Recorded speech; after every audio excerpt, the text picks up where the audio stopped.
बिस्मिल्लाहिर्रहमानिर्रहीम। अस्सलाम वालेकुम। आज 23 अगस्त बरोज़ जुमेरात हम बात करेंगे रमज़ान शुगर मिल केस के हवाले से, मनी लॉन्ड्रिंग केस शहबाज शरीफ फैमिली के ख़िलाफ़, उसके हवाले से बात करेंगे। आज बड़ी अहम डेवलपमेंट हुई है। जज जवादुल हसन है एहतसाब अदालत लाहौर के, उनकी अदालत में बड़ी अहम पेशी थी। Opposition leader National Assembly Shahbaz Sharif अदालत में पेश हुए हैं। Opposition leader Punjab assembly Hamza Shahbaz अदालत में पेश हुए हैं। ये आज 3 मैटर्स थे जिनके ऊपर समाअत हुई है। सबसे पहले तो रमज़ान शुगर मिल केस, ये वो केस है जिसमें पिछली तारीख पर फ़र्द जुर्म आयद हुई थी मुलज़मान के ख़िलाफ़।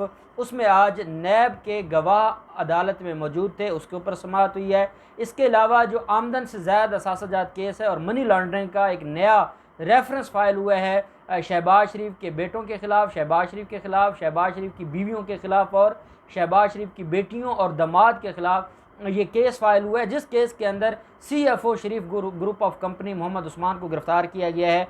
आज उसके ऊपर पहली समाअत थी उस रेफरेंस को फाइल होने के बाद। उसमें भी शहबाज शरीफ और हमजा शहबाज अदालत में पेश हुए। और तीसरा अहम जो आज केस था वो इनकी दरख्वास्त है, जो इनके असासाजात मुंजमद किए गए थे नैब की तरफ से, उनको चैलेंज किया था शहबाज शरीफ और उसकी फैमिली ने। आज उसके ऊपर भी एहतसाब अदालत में समाअत थी। सुबह से ही जब हम अदालत की तरफ जाते हैं तो जो कंटेनर्स हैं, जैसे मैं आपको पहले बताता रहता हूं कि सारे उस इलाके को कंटेनर्स लगाकर बंद किया गया था। 200-300 कारकुनान सुबह से ही आए हुए थे पाकिस्तान मुस्लिम लीग नून के। और जब शहबाज शरीफ आते हैं अदालत में और हमजा शहबाज को जेल से अदालत में लाया जाता है तो इनकी गाड़ियां तो निकल आती हैं, जो बाकी MNAs वगैरह थे उनको रोक लिया जाता है। जब उनको रोका जाता है तो फिर पुलिस में और जो कारकुनान हैं उनमें हाथापाई होती है और धक्कम पेल शुरू हो जाती है। और जो 2 MNA हैं वो आकर मीडिया के सामने ये बयान देते हैं और वो ये कहते हैं कि हमारे कारकुनान के साथ ज़्यादती की जा रही है, हमें मारा जा रहा है, हमें हमारे ऊपर तशद्दुद किया जा रहा है, हमारे लीडर अदालत में मौजूद हैं, हम आए हैं वहाँ पर केस की समाअत के लिए, लेकिन हमें वहाँ पर नहीं जाने दिया जा रहा, हमें हमारे लीडर्स से नहीं मिलने दिया जा रहा। पुलिस के जो वहाँ पर सिक्योरिटी के हुकाम थे, जब उन्होंने मीडिया ने उनसे सवाल किया तो उन्होंने कहा कि ये 200-300 लोग हैं, ये अदालत में नहीं जा सकते, SOPs पर हमने अमल दरामद करवाना है। अगर ये लोग अंदर चले जाते हैं, एहतसाब अदालत ने पुलिस और इंतज़ामिया के ख़िलाफ़ ऑर्डर पास कर देना है, हमारे लिए मजबूरी है। इनको किसने कहा है? इन्होंने लीडर को मिलना है तो जाके लीडर के घर मिलें, जाकर जहाँ भी इनका कोई मीटिंग होती है, इनके कोई पॉलिटिकल ऑफिसर्स हैं वहाँ जाकर मिलें। अगर यहाँ आकर यार ये मिलने की ख्वाहिश रखेंगे तो इस तरीके से अदालत का डेकोरम ख़राब होगा और अदालत का डेकोरम ख़राब होगा, हमारे ख़िलाफ़ ऑर्डर होगा और हम कभी ये नहीं चाहेंगे कि हमारे ख़िलाफ़ कोई ऑर्डर हो।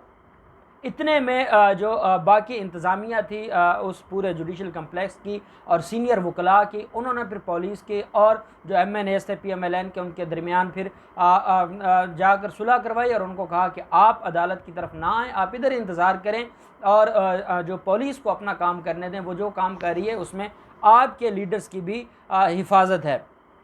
अदालत में पेश होते हैं। सबसे पहले रमज़ान शुगर मिल केस में हाज़िरी लगवाई जाती है। उसके बाद फिर जो आमदन से ज़्यादा असासाजात केस है, जो मनी लॉन्ड्रिंग का केस है, उसके अंदर हाज़िरी लगवाई जाती है। अदालत को नैब प्रोसिक्यूटर हाफिज़ आसिम मुमताज़ की तरफ से ये बताया जाता है कि रेफरेंस फ़ाइल हो चुका है और हम इसमें अब मज़ीद फ़र्द जुर्म की कार्रवाई की अदालत से इस्तदा करते हैं। शहबाज शरीफ के जो वकला थे, अमजद परवेज़ साहब आज अदालत में मौजूद नहीं थे और अमजद परवेज़ साहब की तरफ से जो उनके जूनियर वकील अदालत में पेश हुए हैं, उन्होंने अदालत से कहा कि आज सीनियर वकील अदालत में मौजूद नहीं है तो केस को मुलतवी किया जाए। लेकिन शहबाज शरीफ जो हमेशा की तरह उनको बोलने का भी शौक़ है, उन्होंने अदालत से कहा कि मैं जनाब से कुछ बातें करना चाहता हूँ। अदालत ने कहा जी आप बताएं। उन्होंने पहले खुदा और रसूल की कसम उठाई अदालत के अंदर और कहा कि 12.5 साल मैंने कौम की खिदमत की है, मैंने एक ढेले की भी करप्शन नहीं की। अब ये मैं आपको उनकी जो तकरीर है वो लफ्ज़ ब लफ्ज़ बता रहा हूँ, मैं उसका मफ़हूम नहीं बता रहा। उन्होंने कसम उठाई और कसम उठाकर कहते हैं कि मैंने कोई ढेले की करप्शन नहीं की। और मुझे लगता है ये ढेले की करप्शन का जो वर्ड है, उन्होंने बड़े अरसे बाद ये सेंटेंस इस्तेमाल किया है।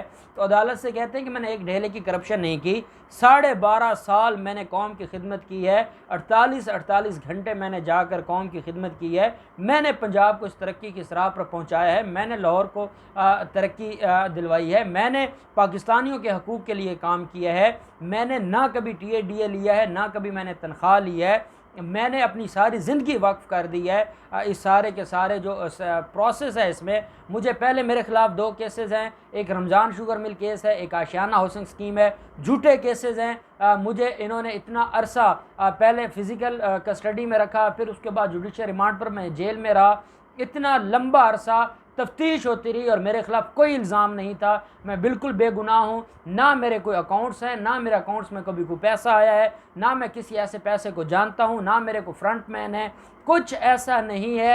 ये सिर्फ़ और सिर्फ मुझे सियासी इंतकाम का निशाना बनाया जा रहा है, क्योंकि मैं इस हुकूमत के ख़िलाफ़ बात करता हूँ, मैं अवाम की बात करता हूँ, मैं पाकिस्तानियों की बात करता हूँ। तो जज साहब इस वजह से ये मुझे इसका निशाना बना रहे हैं। अभी ये बात कर रहे थे तो हाफिज़ आसिम मुमताज़ साहब जो कि प्रोसिक्यूटर हैं नैब के, उन्होंने तंज़न कहा कि मियाँ साहब फिर ये बता दें कि आपके जो अकाउंट्स हैं, जो आपके नाम के अकाउंट्स हैं, ये कोई और आके आपके नाम के अकाउंट्स बनवा गया, आपने अकाउंट्स नहीं बनवाए।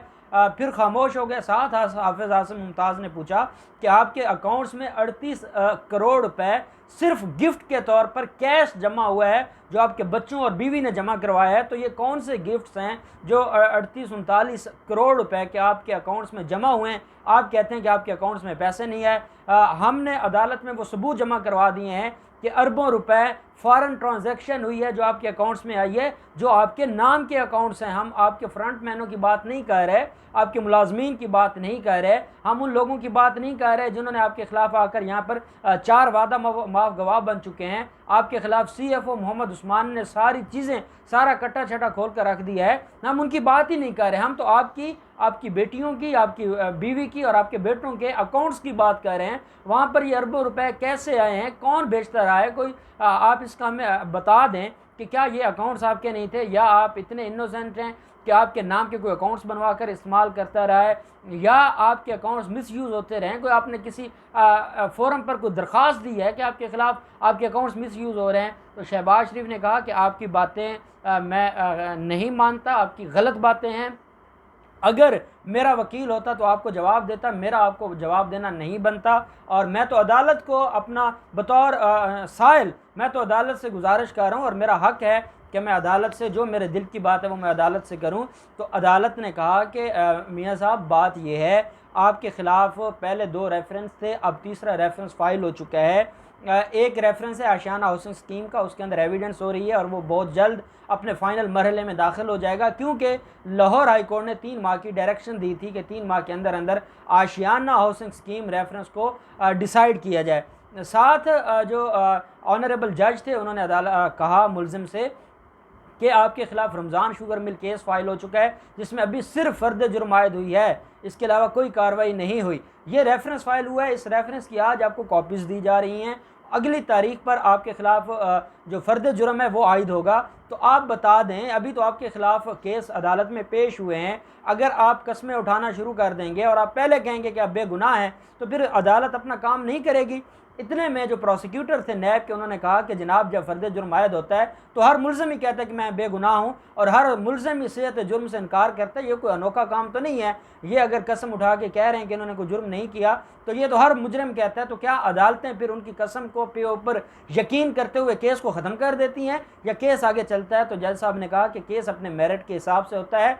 आपके ख़िलाफ़ आपको रेफरेंस की नकूल फराम कर दी गई हैं, अगली तारीख पर आपके ख़िलाफ़ फ़र्द जुर्म आयद हो जाएगा। हमारी कोशिश होगी कि इस रेफरेंस को जल्द अज जल्द डिसाइड करें, और अगर आप बेगुनाह हैं तो आप बरी हो जाएंगे, अगर आप गुनाहगार हैं तो फिर आपको सज़ा होगी जो कानून के मुताबिक है। और आपके ख़िलाफ़ कुछ ऐसा नहीं हो रहा कि जो कोई गैर कानूनी हो। अभी तो सारा कुछ अदालत में पहुँचा है, अभी आपके ख़िलाफ़ एविडेंस आई है। जब ये एविडेंस आ जाएगी तो उसके बाद जब केस शुरू हो जाएगा, तो केस फैसला कुन जब मरहले में दाखिल होगा, समझ आ जाएगी कि आप जो कह रहे हैं वो गलत है, या जो नैब कह रही है वो गलत है। तो ये चीज़ें अभी इनके ऊपर बात करना मैं नहीं समझता कि बेहतर है। तो मुल्ज़िम शहबाज शरीफ ने अदालत से कहा कि ठीक है। इतने में फिर उन्होंने अदालत से इजाज़त ली और पीछे जाकर बैठ गए। हमज़ा शहबाज के साथ उन्होंने अदालत का प्रोसेस चल रहा था, वकला बहस कर रहे थे, तो हमज़ा शहबाज को जाकर शहबाज शरीफ ने कहा कि जो आपकी कुर्बानियाँ हैं वो रैगां नहीं जाएंगी, मुझे आपका एहसास है, मुझे आपकी वजह से रात को नींद नहीं आती, मैं बड़ा परेशान रहता हूँ,